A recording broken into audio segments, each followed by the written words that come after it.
ఈరోజు మనం మాతాజీ కార్యక్రమానికి స్వాగతం అండి. ఈరోజు మనం కార్యక్రమాన్ని ప్రారంభించే ముందు జగన్నాథ స్వామి ఆశీస్సులు తీసుకుందాం.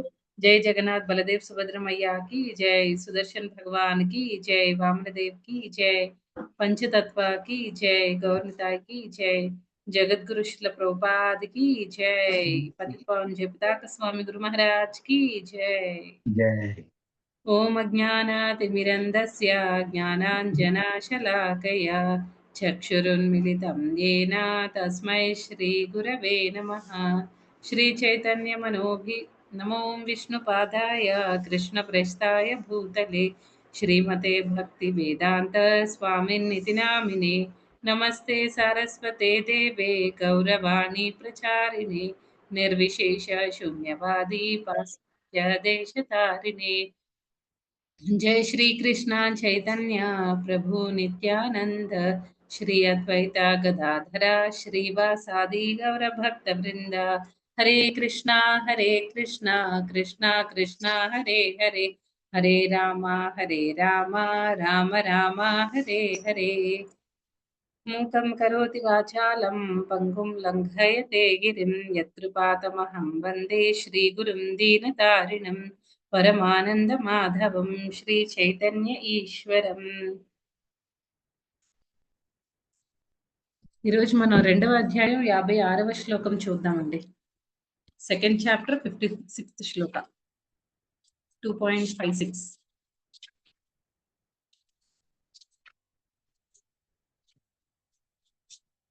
దుఃఖేష్వనుద్విగ్నమనాః సుఖేషు విగతస్పృహః వీతరాగభయక్రోధః స్థితధీర్మునిరుచ్యతే.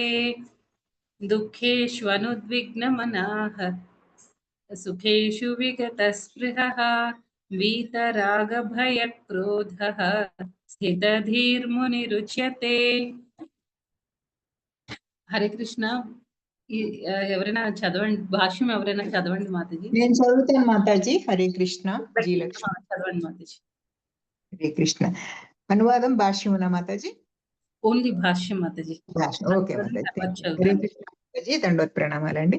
భాష్యం. యథార్థమైన నిర్ణయానికి రాకుండా నానా రకాలుగా మానసిక కల్పనలో మనస్సును మదించగలిగే వాడని ముని అనే పదానికి అర్థం. ప్రతి మునికి ఒక భిన్నమైన దృష్టికోణం ఉంటుందని చెప్పబడింది. ఒక ముని ఇతర మునులతో విభేదించనిదే ఖచ్చితంగా చెప్పాలంటే ముని అని పిలవబడడు. నానా వృషిర్య మతం భిన్నం. మహాభారతము వనపర్వమున 313.117. కానీ భగవానుచే ఇక్కడ పేర్కొనబడినట్లు స్థితధీర్ముని సాధారణ మునికి భిన్నుడు. స్థితధీర్ముని సమస్తమైన కల్పనా కార్యాలను సమాప్తము చేసి ఉండే కారణంగా సర్వదా కృష్ణ భక్తి భావనలోనే ఉంటాడు. అతడు ప్రశాంత నిశ్శేష మనోరథాంతరుడు. స్తోత్ర రత్నము 43. లేదా మానసిక కల్పనా స్థితిని అధిగమించి శ్రీకృష్ణుడే అంటే వాసుదేవుడే సర్వస్వమనే వాసుదేవ సర్వమితి సమహాత్మ సుదుర్లభ నిర్ణయానికి వచ్చినవాడని పిలువబడతాడు. అతడే స్థిరమైన మనస్సు కలిగిన ముని అని చెప్పబడతాడు. అట్టి సంపూర్ణ కృష్ణ పరాయణుడైన వ్యక్తి త్రివిధ తాపాల దాడికి ఏమాత్రము కలత చెందడు. ఎందుకంటే అతడు తన గత పాపకర్మలకు ఇంకా ఎక్కువ కష్టం కలగవలసి ఉన్నదని తలుస్తూ సమస్త క్లేశాలను భగవత్కరుణగా స్వీకరిస్తాడు. భగవత్కరుణచే తన కష్టాలన్నీ అతి స్వల్పంగా అయిపోయినట్లు అతడు చూస్తాడు. అదే విధంగా తనకు సుఖం కలిగినప్పుడు తాను సుఖానికి అయోగ్యుడనని తలుస్తూ అతడు తన కీర్తిని భగవంతునికి ఆపాదిస్తాడు. కేవలము భగవంతుని కృపచేతనే తాను అటువంటి సుఖకరమైన స్థితిలో ఉండి ఆ దేవదేవునికి ఉత్తమమైన సేవ చేయగలుగుతున్నానని అతడు అనుభూతం చేసుకుంటాడు. భగవత్ సేవ కొరకు అతడు సర్వదా తెగువతోనూ చురుకుగాను ఉంటాడు. రాగద్వేషాలచే అతడు ప్రభావితుడు కాడు. స్వీయేంద్రియ భోగానికి వేటినైనా స్వీకరించడం రాగం అనే పదానికి అర్థం. కాగా అటువంటి ఇంద్రియాసక్తి లేకపోవడం అనాసక్తి.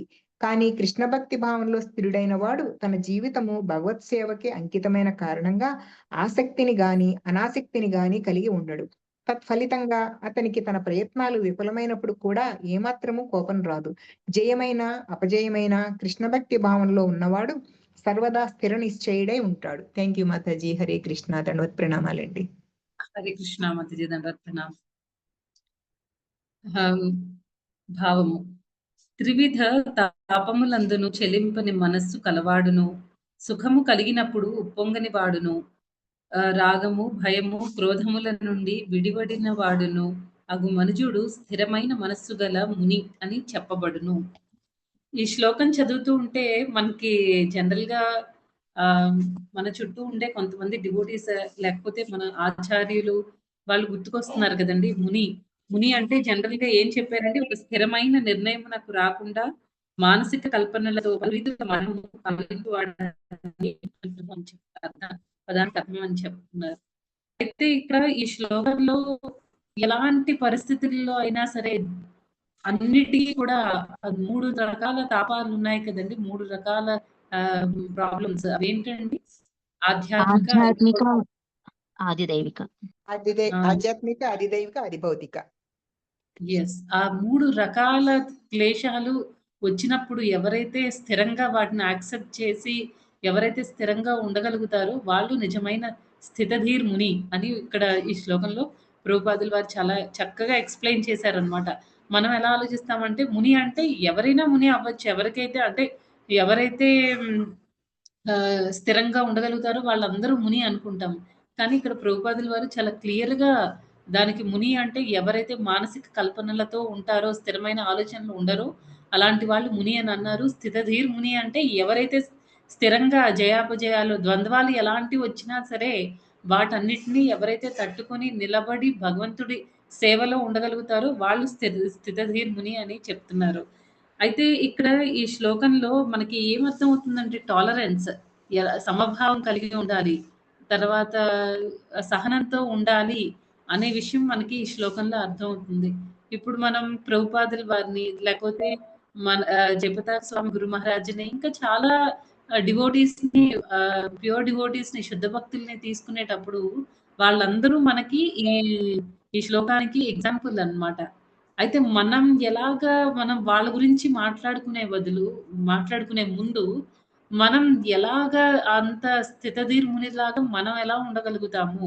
అంటే ఇక్కడ వాళ్ళు ప్రభుపాదుల వారు చాలా చక్కగా భాష్యంలో అంతా ఎక్స్‌ప్లెయిన్ చేశారనమాట. ఆ మెంటల్ డిస్టర్బెన్సెస్ లేకుండా ఉండాలి అనంటే, చాలా సాధన అవసరం అన్నమాట. చాలా అభ్యాసం అనేది అవసరము.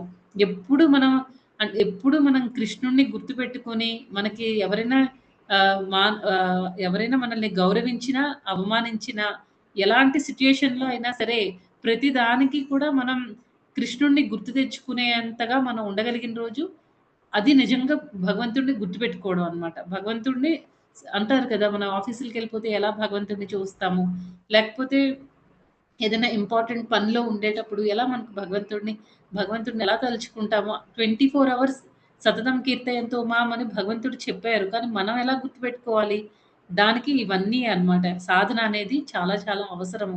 ఎప్పుడైతే మనం ఆ స్టేజ్‌కొస్తామో ప్రతి దానిలో కూడా భగవంతుడిని చూడగలుగుతామో అంటే మనం కరెక్ట్ వేలో ఉన్నట్టే అన్నమాట. అంటే మనం 24 గంటలు కూడా సతతం కీర్తయంతో మనం చేస్తున్నట్టే అర్థం.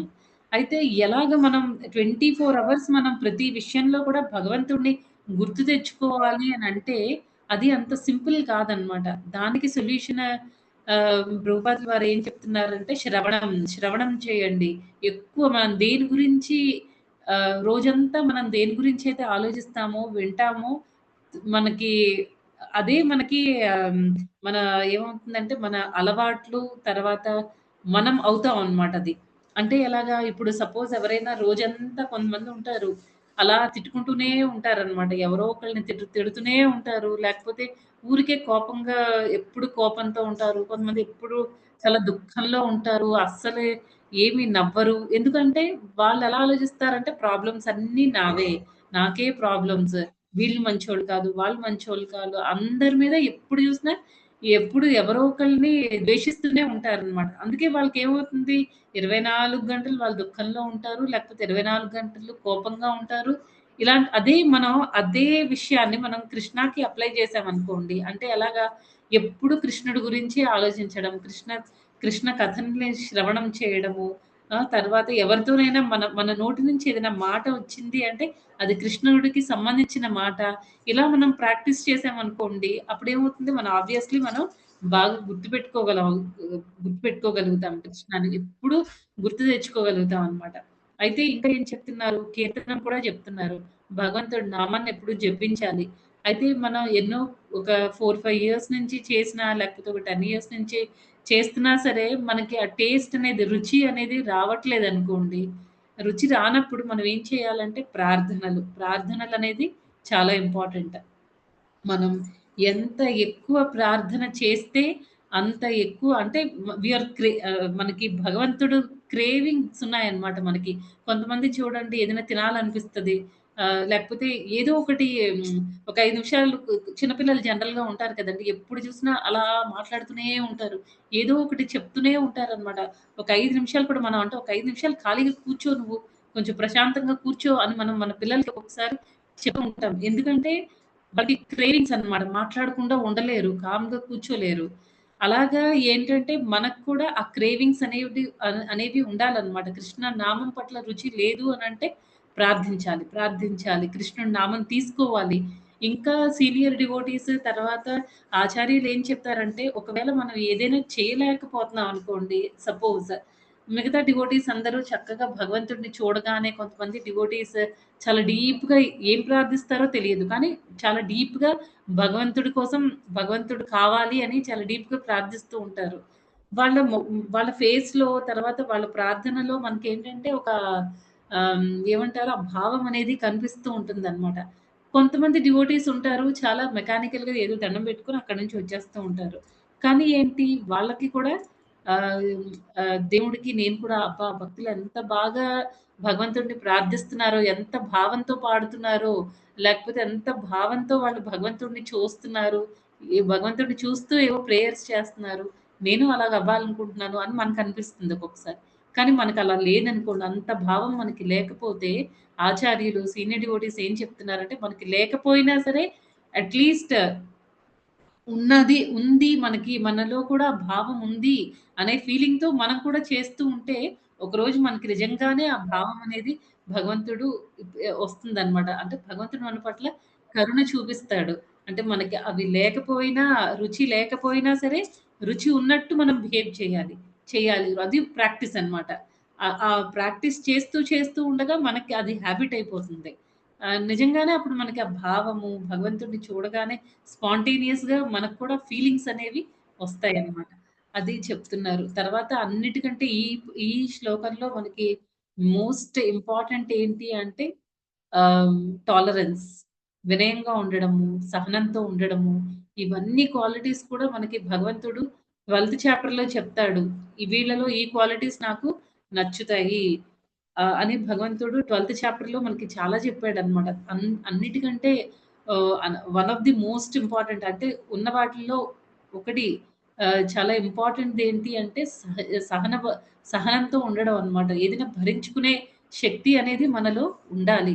ఇప్పుడు ప్రభుపాదుల వారు చూడండి ఆయన యూఎస్ వెళ్ళేటప్పుడు ఆయనకి హార్ట్ అటాక్ వచ్చినప్పుడు ఇంకా ఆయన గివ్ అప్ చేసేయలేదు. సర్లే ఇంక ఎందుకులే నాకు నా హెల్త్ మీదకొచ్చేటప్పుడు నేను ఇంత దూరం ఎందుకు ప్రయాణించాలి?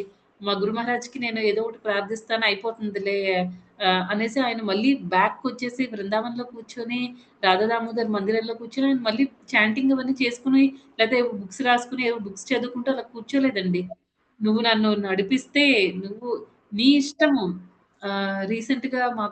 రీసెంట్‌గా నేను ఒక సీనియర్ డివోటీ చెప్తున్నారనమాట. మనం ఎప్పుడు ప్రార్థనల్లో ఇఫ్ యూ సో డిజైర్ అనే వర్డ్‌ని మనం చాలా బాగా యూజ్ చేయాలి, అర్థం చేసుకోవాలనమాట. ఎందుకంటే ఫైనల్‌గా మనం ఎంత కోరుకున్నా ఫైనల్‌గా దయ చూపించాల్సింది భగవంతుడు, ఆధ్యాత్మిక గురువు. వాళ్ళ కృప లేనిదే మనం ఏది చేయలేము. కాబట్టి మనం ఏ ప్రార్థన చేసినా సరే, ఇది నీకు ఇష్టముంటే, ఇది నువ్వు చేస్తే అన్నట్టు మనం ప్రార్థించాలనమాట. నీ దయ అంతే. ఫైనల్‌గా శాంక్షన్ చేసేది భగవంతుడు కాబట్టి, అది మనం యాడ్ చేసుకోవాలి మన ప్రార్థనలో అని చెప్తున్నారనమాట. నెక్స్ట్ ఈ టాలరెన్స్. ప్రభుపాద్ చూడండి ఎంత భరించుకునే శక్తి మామూలుగా ఉండే వాళ్ళకి, భౌతికవాదులకి అంత భరించుకునే శక్తి ఉండదండి. ప్రాబ్లమ్స్ రాగానే గివ్ అప్ చేసేస్తారనమాట. నెక్స్ట్ ఇంకా ఒకసారి ఇప్పుడు మన గురు మహారాజ్ చూడండి. మనం ఎంత ఆయన చెన్నైలో ఉన్నారిప్పుడు. ఎంతమంది డివోటీస్ సౌత్ ఇండియా నుంచి చాలా మంది ఆయన దగ్గరికి వెళ్లి ఆయన దర్శనం కోసం వెళ్తున్నారు. ప్రతిరోజు గురు మహారాజ్ అంత బాలేదు ఆయనకి. డయాలిసిస్ అవుతుండగా మధ్య మధ్యలో ఆయనకి ఫీవర్ వస్తుంది. ఆ ఇన్ఫెక్షన్‌ల వల్ల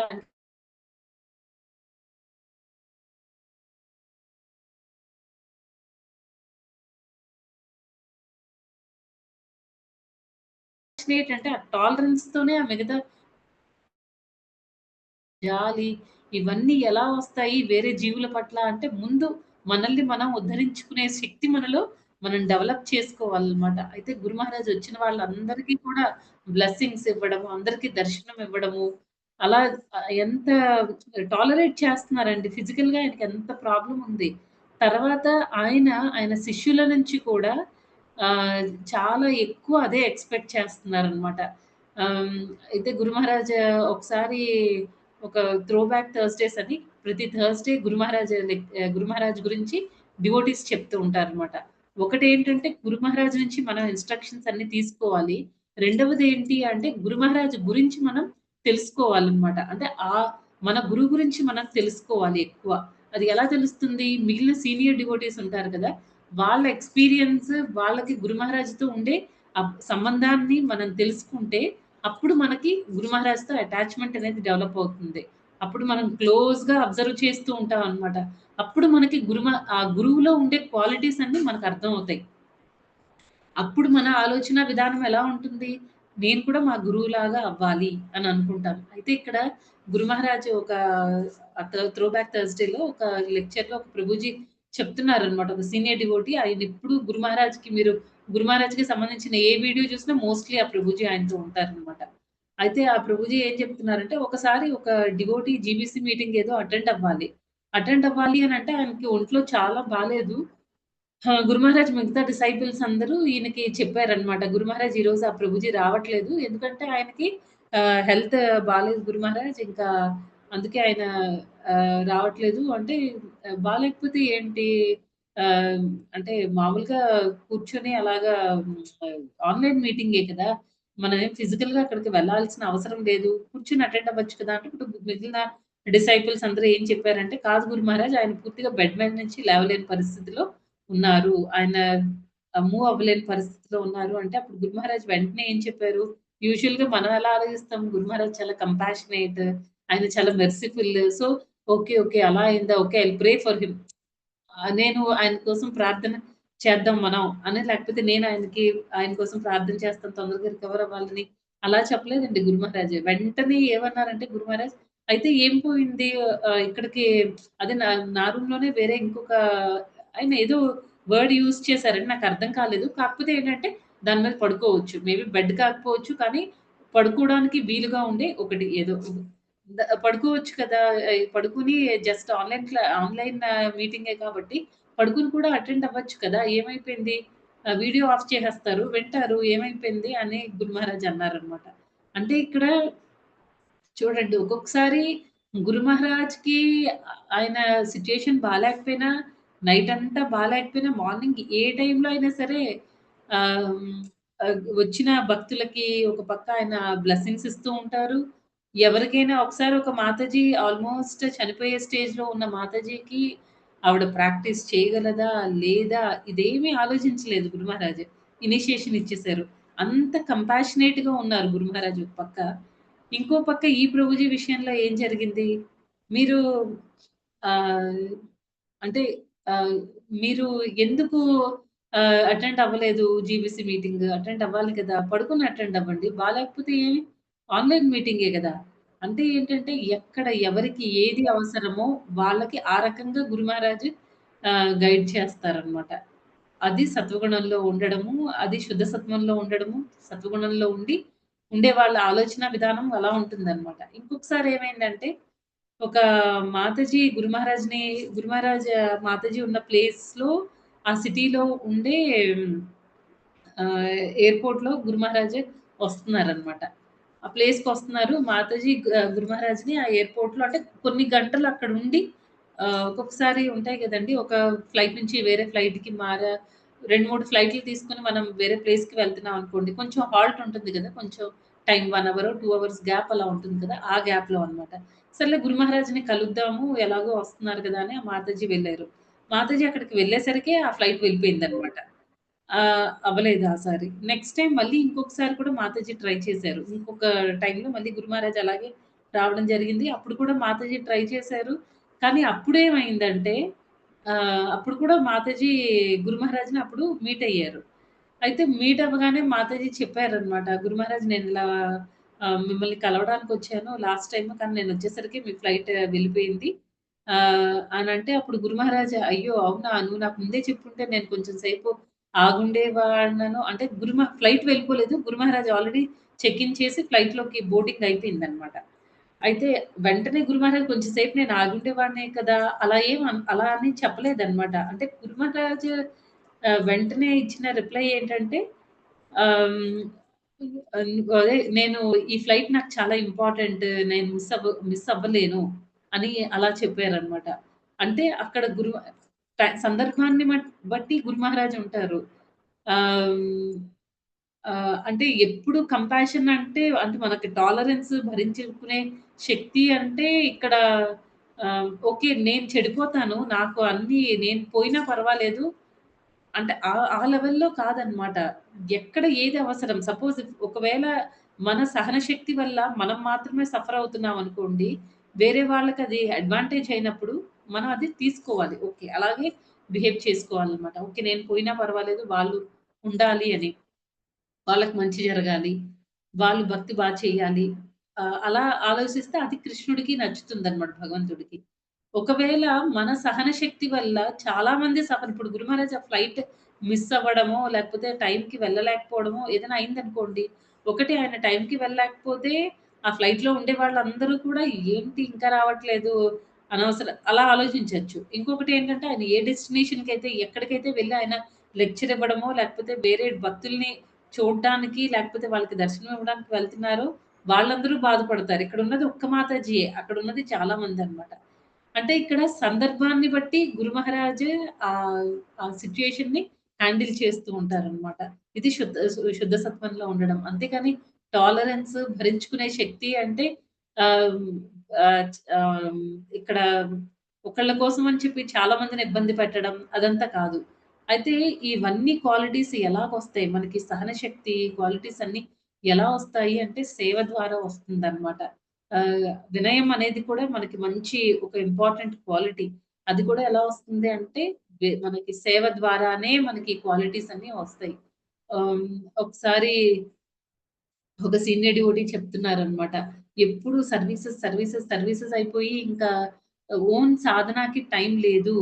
అంటే మనం పరిస్థితుల్ని బట్టి దేనికి ఎక్కువ ప్రయారిటీ ఇవ్వాలి అనేది చూసుకోవాలనమాట. ఇప్పుడు మనలాంటి వాళ్ళమనుకోండి సేవ అని చెప్పేసి మనం సాధనని వదిలేస్తే అది మనకు ప్రాబ్లమ్ అవుతుంది. ఎందుకంటే మనం ఆ స్టేజ్‌లో లేని భక్తులం అనమాట. జస్ట్ స్టార్ట్ చేసాం ఇంకా మనం భక్తి. అలాంటప్పుడేంటంటే, నాకు ఆ సాధన పోయినా పర్వాలేదు. నేను ఎక్కువ బుక్స్ రీడింగ్ చేస్తాను. సారీ నేను సేవ అనుకుంటూ బయటికి వెళ్ళిపోతాను. నా సాధన పోయినా పర్వాలేదు అది కాదు. మనం ఏంటంటే, మన ఫస్ట్ ప్రయారిటీ మనకి సాధన, నెక్స్ట్ సర్వీసెస్ ఒస్తాయన్నమాట. సపోజ్ ఒకవేళ మనం ఆహ్, ఆల్రెడీ మనం చాలా ఇయర్స్ నుంచి చేస్తున్నాము. మన సాధన చాలా పర్ఫెక్ట్‌గా ఉంది.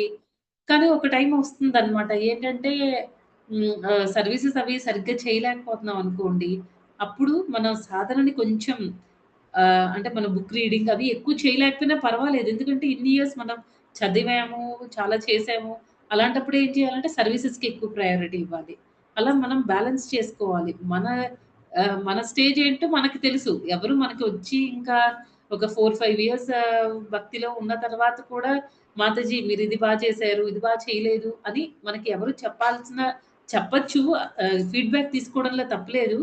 కానీ ఏంటంటే మనకి మనం సెల్ఫ్ ఇంట్రోస్పెక్ట్ చేసుకోవాలనమాట. నిజంగా మనం చేస్తున్నది భక్తా? క్వెషనింగ్ చేసుకోవాలి. మనకి మన సాధన ఎలా ఉంది? అది వేరే వాళ్ళకంటే మన శిక్షా గురువు కంటే మనకే ఇంకా తెలుస్తుంది.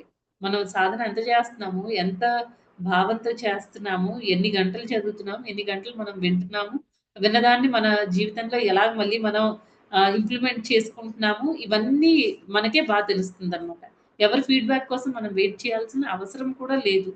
చెక్ చేసుకోవాలి. ఒకవేళ మన సాధనలో వీక్‌గా ఉంటే సర్వీసెస్ కొంచెం తగ్గించుకొని మన సాధనని ఇంప్రూవ్ చేసుకొని అప్పుడు మళ్ళీ సర్వీసెస్ చేయొచ్చు. అలా చేయడం వల్ల ఏమవుతుందంటే మనకి మనలో ఆ ప్యూరిటీ అనేది పెరుగుతుంది. అప్పుడు మనం వేరే వాళ్ళ దగ్గరికి వెళ్లి మనం ప్రీచింగ్ చేసినా వాళ్ళు కూడా దాన్ని పాజిటివ్‌గా తీసుకొని మారడానికి అవకాశం ఉంటుంది. ఇలా మనం బ్యాలెన్స్ చేసుకుంటూ వెళ్ళాలి. అయితే ఇంకొక సీనియర్ డివోటీ మనకి వినయంలో హంబుల్‌నెస్‌లో 3 లెవెల్స్ ఉంటాయి అని చెప్తున్నారు. అదేంటి అంటే ఒకటి ఫిజికల్ లెవెల్‌లో. ఫిజికల్ లెవెల్‌లో వినయంగా ఉండడం అంటే ఏంటి? వేరే భక్తులు ఎవరైనా కనిపించినప్పుడు జనరల్‌గా మనకి మన వైష్ణవ ఎటికెట్ బట్టి అంటే వైష్ణవ సదాచారం బట్టి ఏం చెప్తున్నారండి? ఎవరైనా మనకు భక్తులు కనిపించగానే మనం ఏం చేయాలి? సాష్టాంగ నమస్కారం చేయాలన్నమాట. భక్తులకి, భగవంతుడికి చూడగానే శ్రీ విగ్రహాలని చూడగానే మనం ఏం చేయాలండి? వెంటనే సాష్టాంగ నమస్కారం చేయాలనమాట. ఒకవేళ మనం ప్రభుపాద్‌కి ప్రణామాలు చేసేటప్పుడు ప్రభుపాద్ ప్రణామ మంత్ర, రాధాకృష్ణులకి చేసినప్పుడు మనం రాధాకృష్ణుల ప్రణామ మంత్రాలు ఇలా ఏంటంటే ఆ మంత్రాన్ని మనం చదువుతూ బ్లెస్సింగ్స్ కోరుతూ మనం సాష్టాంగ నమస్కారం చేయాలి. వేరే భక్తుల్ని కనిపించినప్పుడు మనం సాష్టాంగ నమస్కారం చేయాల్సొచ్చినప్పుడు వాంఛాకల్పతరుభ్యశ్చ ఆ శ్లోకాన్ని మనం పఠిస్తూ బ్లెస్సింగ్స్ కోరుకుంటూ మనం మన సాష్టాంగ నమస్కారాన్ని యాక్సెప్ట్ చేయమని వాళ్ళని అడుగుతూ ఆ రకంగా మనం ఇది ఫిజికల్ ప్లేన్ అన్నమాట. ఎవరైనా డివోటీస్ కనిపించగానే దండవత్ చేయడం.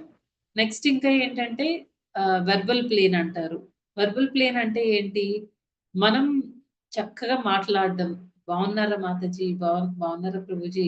అని మనస్ఫూర్తిగా చక్కగా వాళ్ళని ప్లీజ్ చేసే విధంగా మనం మాట్లాడాలి. అట్ ది సేమ్ టైమ్ ఇంకొకటి ఏంటి అంటే మనల్ని మనం సెల్ఫ్ గ్లోరిఫికేషన్ అనేది అస్సలు ఉండకూడదనమాట. వేరే మనల్ని మనం గ్లోరిఫై చేసుకోకూడదు. ఆ మాతాజీ ఆ సర్విస్ చూసారా నేనెంత బాగా చేశానంటే ఈ పాయింట్ చెప్పేటప్పుడు నాకు గురు మహారాజ్‌కి సంబంధించిన ఒక పాస్ట్ టైమ్ గుర్తొచ్చింది. ఒకసారి ఏమైందంటే ఒక మాతాజీ ఉన్నారు. మాతాజీ చాలా మంచి మాతాజీ. చాలా సింపుల్ హార్టెడ్. అయితే ఆ మాతాజీ బాగా దోస చేస్తారనమాట. గురు మహారాజ్‌కి చాలా ఇష్టం ఆ మాతాజీ దోసలంటే. అయితే మాతాజీ ఫుల్ పఫ్డ్ అప్ ఏం కాదు. కొంచెం ఏదో మూల ఆవిడకి స్టార్ట్ అయిందనమాట. గురు మహారాజ్‌కి నా దోస అంటే చాలా ఇష్టం అని. అప్పుడే ఆ మాతాజీ ఏం చేశారంటే, వేరే మాతాజీలతో ఒకసారి డిస్కషన్ పెట్టారనమాట. మీకు తెలుసా గురు మహారాజ్‌కి నా దోస అంటే చాలా ఇష్టం. ఎప్పుడు నేనున్న ప్లేస్‌కి వచ్చినా, నేను గురు మహారాజ్‌ని కలిసినా, గురు మహారాజ్ నన్ను నా దోస చేయమని అడుగుతారు నన్ను. అంత ఇష్టం గురు మహారాజ్‌కి అని చెప్పారనమాట. అది చెప్పిన తర్వాత ఆవిడ ఆ రోజు గురు మహారాజ్ వచ్చారు. మాతాజీ ఇంకా దోస చేయడానికని వెళ్లారు. ఎన్ని సార్లు ట్రై చేసినా పెనానికి అతుక్కుపోతుంది. ఆ దోస సరిగ్గా రాలేదనమాట. తర్వాత మళ్ళీ కొంచెం సేపట్లో జనరల్‌గా డివోటీస్ ఎలా ఉంటారండి? చేసిన తప్పుని వెంటనే వాళ్ళకి బుద్ధి అనేది ఉంటుందనమాట. వెంటనే ఆవిడకి అర్థమైపోయింది. నేను ఇందాక గొప్పలు చెప్తున్నాను కదా! అందుకే ఇప్పుడు ఇలా అవుతుంది అని చెప్పి ఇంకా ఆవిడ ఏడుపు బాగా ఏడ్చేసి ఇంక గురు మహారాజ్ దగ్గరికి వెళ్లి క్షమాపణలడిగి గురు మహారాజ్‌ని క్షమించమని అడిగారనమాట. గురు మహారాజ్‌కి అర్థమైంది ఆవిడ మనస్సు ఏంటి అనేది. ఓకే. సరే ఇప్పుడు క్లియర్ అయిపోయింది కదా! నువ్వు మళ్ళీ వెళ్లి దోస చెయ్యి అని అన్నారు. మళ్ళీ మళ్ళీ మాతాజీ వెళ్లి మళ్ళీ దోస చేశారు. అప్పుడు బాగొచ్చాయన్నమాట. అదేంటంటే మనకి మన సెల్ఫ్ బూస్టప్ ఇచ్చుకుంటాం అన్నమాట. నేను గ్రేట్. నేను చేస్తున్నాను. అది హైగా ఉండకపోవచ్చు. కొంచెం ఉన్నా సరే అది మనకి మన గురువుకి లేకపోతే మనకి, కృష్ణుడికి అది ఒక ఆటంకం అన్నమాట. అలాంటివి మనం ఉంచుకోకూడదు. మనకి, కృష్ణుడికి మధ్య ఇంకెవ్వరు ఉండకూడదు. ఇంకేమి ఉండకూడదన్నమాట. ఏమైనా ఉండడం అంటే దాని అర్థం ఏంటి? అనర్థాలు. మనలో ఏమైనా అనర్థాలుంటే అవి మనకి, కృష్ణుడికి బ్యారియర్ లాగన్నమాట. ఒక షో స్టాపర్. అలాంటివి మనం పెట్టుకోకూడదన్నమాట. ఆ నెగెటివ్ క్వాలిటీస్ అన్నీ కూడా రిమూవ్ చేసుకోవాలి. తర్వాత ఇంకా మనం ఏం మాట్లాడాలైతే? సరే గ్లోరిఫికేషన్ చేసుకోకూడదు. పదే పదే అవతల ఉన్న డివోటీస్‌ని మనం గ్లోరిఫై చేస్తున్నాం అనుకోండి, వాళ్ళు చాలా ఇబ్బంది పడతారు. ఎందుకు ఈ మాతాజీ ఇంకోసారి మనతో మాట్లాడాలంటేనే వాళ్ళు భయపడతారనమాట. అమ్మో! ఈ మాతాజీ వచ్చారు. ఎప్పుడు చూసినా ఏదో ఒకటి అంటూనే ఉంటారు. అంటే మనం మనస్ఫూర్తిగా చెప్పినా వాళ్ళని ఇబ్బంది పెట్టే విధంగా ఉండకూడదనమాట. అందుకే ఏం చేయమంటున్నారంటే, మనం ఈ వెర్బల్ ప్లేన్‌లో మనలో ఉన్న బ్యాక్‌లాగ్స్ గురించి, నెగెటివ్ క్వాలిటీస్ గురించి మాట్లాడాలి. అయ్యో! మాతాజీ నాలో ఈ ప్రాబ్లమ్ ఉంది. అలా అని చెప్పి అందరితో మాట్లాడేస్తామా అండి? మనలో ఉన్న ప్రాబ్లమ్స్ అన్నీ అందరితో మాట్లాడుతున్నాం అనుకోండి. ఎవరైనా కనిపిస్తే మనం ఇంకా మన బ్యాక్‌లాగ్స్ గురించి మాట్లాడితే దానికి భయపడతారు డివోటీస్. ఇదేంటి మాతాజీతో ఎక్కువ మాట్లాడామంటే నాకు ఆ నెగటివిటీ అంతా వచ్చేటట్టుంది. ఈవిడకి దూరంగా ఉండడం మంచిది అని అనుకుంటారు. అలా కాదు జెన్యూన్‌గా మనలో ఉండే బ్యాక్‌లాగ్ మనం అవతల డివోటీస్‌తో మాట్లాడితే, ఆ డివోటీ పాజిటివ్‌గా తీసుకుంటారనో, లేకపోతే ఆ డివోటీ మన కోసం ప్రేయర్స్ చేస్తారనో, అలా మనం అంటే అవతల డివోటీ మనకు మోస్ట్‌లీ మనకంటే సీనియర్ అయ్యుండాలి. లేకపోతే అట్‌లీస్ట్ మన ఈక్వల్ లెవెల్ అయ్యున్న డివోటీ అయితే వాళ్ళు అర్థం చేసుకుంటారు. మనం ఎందుకు చెప్తున్నామని. పదే పదే అవే మాటలు చెప్పకూడదు. కానీ మనలో ఉండే బ్యాక్‌లాగ్స్ చెప్పుకొని, మనం దానివల్ల ఏమవుతుంది, మనలో ఉండే తప్పు మనం చెప్పుకున్నామనుకోండి, అప్పుడు మనకి ఇంకా అహంకారం అనేది ఏదైనా మూల కొంచెం ఉంటే తగ్గుతుందనమాట. ఇదొక్కటే కాదు, ఇంకా ఏంటంటే ఎప్పుడూ కూడా ఇది రాధానాథ స్వామి మహారాజ్ లెక్చర్‌లో చెప్పారనమాట. ఏంటంటే మనలో ఉండే మనం ఎక్కడి నుంచి వచ్చాం, మన స్టార్టింగ్ పాయింట్ అనేది మనం త్రూఅవుట్ అవర్ భక్తి లైఫ్ మనం గుర్తుపెట్టుకోవాలనమాట. పూర్తిగా మన ఈ భక్తి జీవితం మొత్తంలో కూడా, ఈ జర్నీ మొత్తంలో కూడా మనం ఏంటంటే, మనం ఎక్కడి నుంచి వచ్చాం, డే నంబర్ 1 మన పొజిషన్ ఏంటి? మనం ఎలా ఉండేవాళ్ళం? అది ఎప్పుడు మనం గుర్తుపెట్టుకోవాలి అని చెప్పారు రాధానాథ స్వామి మహారాజ్. ఎందుకు అలా గుర్తుపెట్టుకోవడం వల్ల ఏమవుతుందంటే, మనకెప్పుడూ ఆ ఫస్ట్ పొజిషన్ ఈరోజు మనల్ని వీళ్ళందరూ బాగా సర్విస్ చేస్తున్నామనో, లేకపోతే బాగా క్లాసులు చెప్తున్నామనుకో లేకపోతే బాగా సాధన చేస్తున్నామనో, లేకపోతే మనలో బాగా ప్యూరిటీ ఉంది మ అనో ఏదో మొత్తానికి ఏదో కొన్ని మనలో ఉండే లక్షణాల వల్ల అవతల ఉన్న డివోటీస్ మనల్ని పొగడొచ్చు. కానీ మనం ఎక్కడి నుంచి స్టార్ట్ చేసామో, స్టార్ట్ చేసిన రోజు మన యాటిట్యూడ్ ఎలా ఉండేది, ఇవన్నీ మనం గుర్తుపెట్టుకోవడం వల్ల వాళ్ళు మనల్ని పొగిడినా మనకు ఆ స్టార్టింగ్ పాయింట్ గుర్తుంది కదా! ఒకప్పుడు నేను అలా ఉండే డివోటీని. ఈరోజు నేనేదో చేసేస్తున్నానని వీళ్ళందరూ అనుకుంటున్నారు. కానీ నా గురించి నాకు తెలుసు. నేనేమి చేయడం లేదు. ఏదైనా చేయగలుగుతున్నాను అంటే, ఈ శ్లోకంలో ప్రభుపాదులు వారు చెప్పారు కదా! ఎవరైనా మనల్ని కీర్తిస్తే మనం ఏం గుర్తుపెట్టుకోవాలంటే భగవంతుడి కరుణ. భగవంతుడికి ఇదంతా భగవంతుడిది. భగవంతుడికి చెందాల్సిందే. ఆయన నామం తీసుకున్నాను కాబట్టి, ఆయన నా జీవితంలో ఒక ఆధ్యాత్మిక గురువుని, ఇంతమంది భక్తుల్ని పంపించారు కాబట్టి, ఈరోజు నాకు ఈ కీర్తన లభిస్తుంది. ఇదంతా నాది కాదు, భగవంతుడిది అని క్రెడిట్ ఇచ్చేస్తాం. ఒకవేళ ఎవరైనా మనల్ని తిడితే ఏం చేయాలంటే, అంటే ఏదైనా నెగెటివ్ మనకి జరిగితే భక్తి జీవితంలో ఏం చేయాలి? ఇంకా పెద్దది జరగాల్సింది. కానీ భగవంతుడు ప్రతి విషయంలో కూడా ఇంటర్ఫియర్ అవుతున్నాడు. ఆయన మధ్యలోకొచ్చి నాకు జరగాల్సిందే నాకెంత జరగాలో అంత జరగకుండా నాకు నా మీద కరుణ చూపిస్తున్నాడు. అంత జరగకుండా కొంచెం జరిగి ఆగిపోయింది అని అర్థం చేసుకోవాలి. అయితే ఇక్కడ రాధనాథ స్వామి మహారాజ్ చెప్పిన పాయింట్ ఏంటి అంటే, మన స్టార్టింగ్ పాయింట్‌ని మనం గుర్తుపెట్టుకున్నప్పుడు ఎప్పుడు కూడా మనం యారగెంట్ అవ్వము. వేరే వాళ్ళ పట్ల ఎలా పడితే అలా మాట్లాడడం కానీ, లేకపోతే గర్వం ఫీల్ అవ్వడం కానీ, ఈ క్వాలిటీస్ అన్నీ మనలో డెవలప్ అవ్వకుండా ఉంటాయన్నమాట. అందుకే ఎప్పుడు మన స్టార్టింగ్ పాయింట్ ఎప్పుడు మనం గుర్తుపెట్టుకోవాలి భక్తుల్లో. ఎన్ని చెడ్డ అలవాట్లు ఉండేది నాకు. ఈ భక్తుల సాంగత్యం వల్ల, మా గురువు దయ వల్ల, తర్వాత కృష్ణుడి కృప వలన నేను ఆ చెడ్డ అలవాటుని కొంతవరకు మానుకున్నాను. ఇంకా నాలో ఉన్నాయి అని చెప్పి మనం చేయాల్సింది ఎప్పుడు గుర్తుపెట్టుకోవాలి. మనం ఏమి అచీవ్ చేసాం భక్తిలో అనేది గుర్తుపెట్టుకొని దాని గురించి మనం మెడిటేట్ చేస్తూ ఉంటే ఏమవుతుందంటే, మనం భక్తిలో ముందుకు వెళ్ళలేమనమాట. ఆగిపోతాం. ఇవన్నీ మనకి ఆబ్స్టకిల్స్ అన్నమాట. భక్తిలో ఎక్స్‌టర్నల్ నుంచి బయట నుంచి ఎవరో వచ్చి మన జీవితంలో ఏదో చేసేసి ఆపాల్సిన అవసరం లేదండి. ఇంటర్నల్‌గానే మనలో చాలా లోపలే చాలా చాలా ఉన్నాయన్నమాట. మనం అచీవ్ చేసింది ఎప్పుడు గుర్తుపెట్టుకోకూడదు. మన గోల్‌ని మనం గుర్తుపెట్టుకోవాలి. తర్వాత మన స్టార్టింగ్ పాయింట్ అనేది మనం ఎప్పుడు కూడా గుర్తుపెట్టుకోవాలి అని రాధనాథ్ స్వామి మహారాజ్ చెప్తున్నారు. తర్వాత ఆహ్, ఇంకా ఇంకా ఇవన్నీ కూడా వెర్బల్‌లోకి వస్తాయన్నమాట.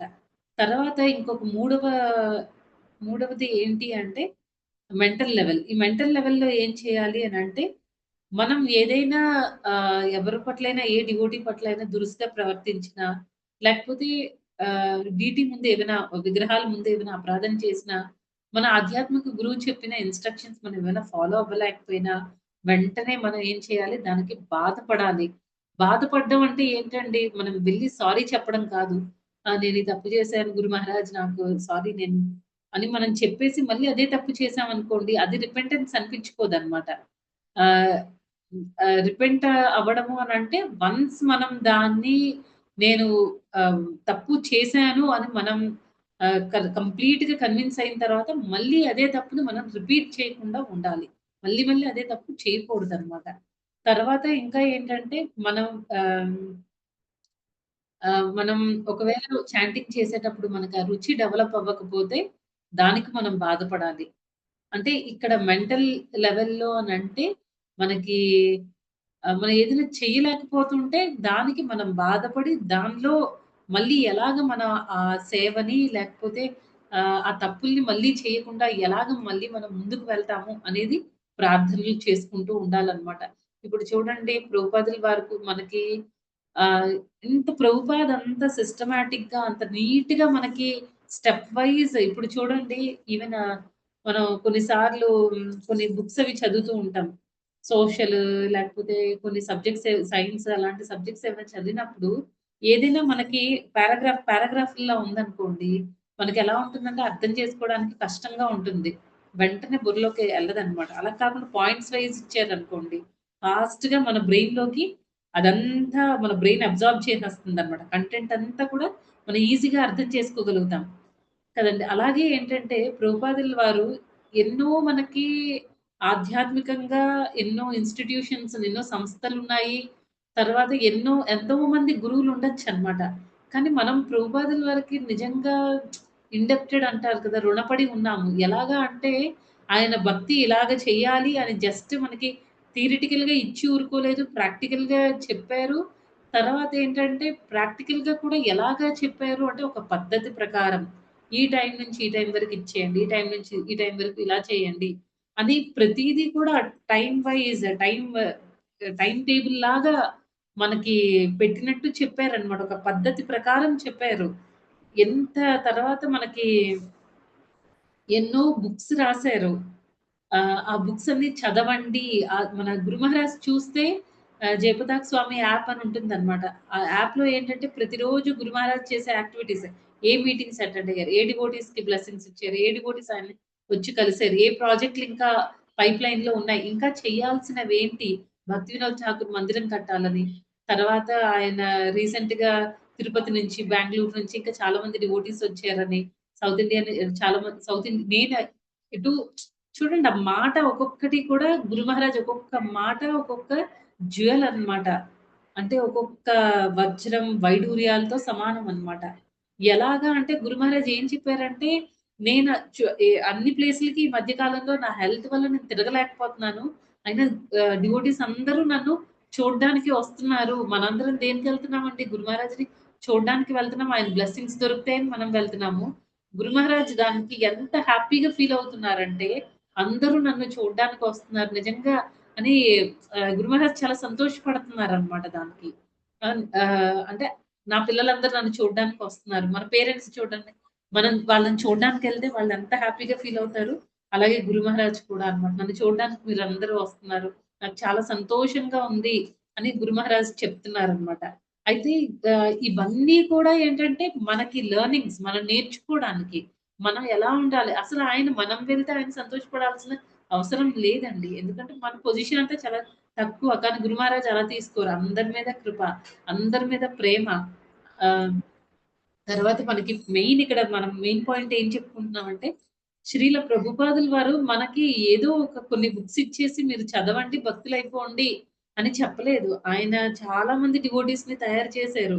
ఇప్పుడున్న జనరేషన్ డివోటీస్ అందరూ కూడా మనకి ఒక ఎగ్జాంపుల్ అన్నమాట. మనం మన జీవితంలో ఎలా భక్తి చేసుకోవాలి, ఎలాగా చేయాలి, మనకన్ని ఫెసిలిటీస్ కూడా ఇచ్చేసారు. ఇప్పుడు మనం వేరే కంట్రీకెళ్ళినా సరే, అయ్యో! అక్కడ ఇస్కాన్ డివోటీస్ ఉంటారో లేదో, నేను భక్తి ఎలా చేయగలను? నేను భక్తిలో పడిపోతానేమో అని మనం భయపడాల్సిన అవసరం లేదు. అక్కడ ఎవరో ఒకళ్ళు మనకి డిజైర్ ఉండాలి. ఎప్పుడు గురు మహారాజ్ ఒకటే చెప్తారనమాట. మనలో ఉండాల్సింది ఒకే ఒకటి డిజైర్. టాలరెన్స్ కావాలా? సహనంతో ఉండాలా మనం? You should desire it. మనకు ఆ డిజైర్ అనేది ఉండాలి. ప్రా డిజైర్ ఎప్పుడుంటుందో అప్పుడు మనం ఏం చేస్తామంటే దాని ప్రయత్నం సాగిస్తూ ఉంటాం. మన ప్రార్థనలు అటువైపే ఉంటాయన్నమాట. మన డిజైర్‌ని ఎప్పుడూ మనం చంపుకోకూడదు. అది ఎప్పుడైతే లైవ్‌గా ఉంటుందో అంటే మన డిజైర్ ఎప్పుడైతే బతికి ఉంటుందో కంపల్సరీ మనలో ఉండే ఆ భక్తుల్లో ఉండే అన్ని క్వాలిటీస్‌ని కూడా మనం డెవలప్ చేసుకోగలుగుతామన్నమాట. అయితే ప్రభుపాదుల వారు మనకన్ని సదుపాయాల్ని ఇచ్చేసారు. మనం చేయాల్సిందల్లా ఒకటే అన్నమాట. భక్తి చేసుకోవడం. ఆ సదుపాయాల్ని వాడుకోవడం అంతే. అదొక్కటే మనం చేయాలి.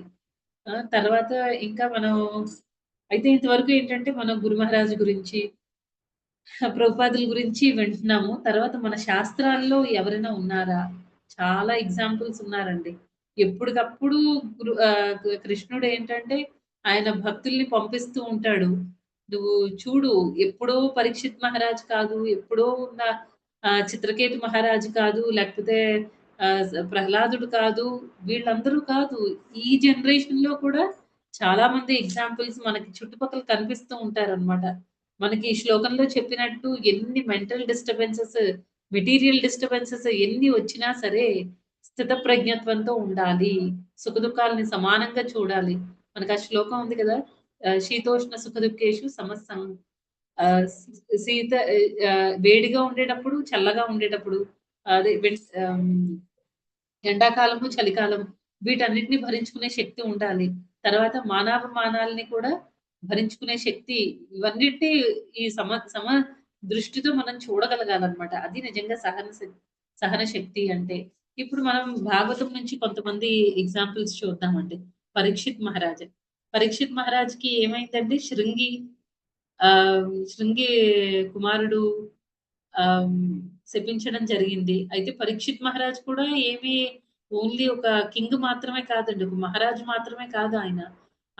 ఆయన కూడా మహాభక్తుడనమాట. తిరిగి శపించే శక్తి ఆయనలో ఉంది. కానీ పరీక్షిత్ మహారాజ్ ఏం చేశాడండి? అంటే ఒక పరీక్షిత్ మహారాజ్ క్వాలిటీస్, తర్వాత ఆ ముని క్వాలిటీస్, శృంగి క్వాలిటీస్ వీటన్నిటిని కూడా మనం ఒకసారి అర్థం చేసుకుందామండి. పరీక్షిత్ మహారాజ్ ఈక్వల్‌గా తిరిగి శపించే శక్తి ఆయనలో ఉన్నా సరే, కామ్‌గా ఊరుకున్నారంతే. సరే నేను చేసింది తప్పు. అది నేను చేసింది తప్పు. ఒక రాజయ్యుండి ఫస్ట్ ఆఫ్ ఆల్ ఆయన ఏంటంటే జనరల్‌గా రాజులకి వాళ్ళు రజోగుణంలో ఎక్కువుంటారు. ఎవరైనా ఏదైనా అంటే తిరిగి వెంటనే వాళ్ళకి కోపం వస్తుందనమాట.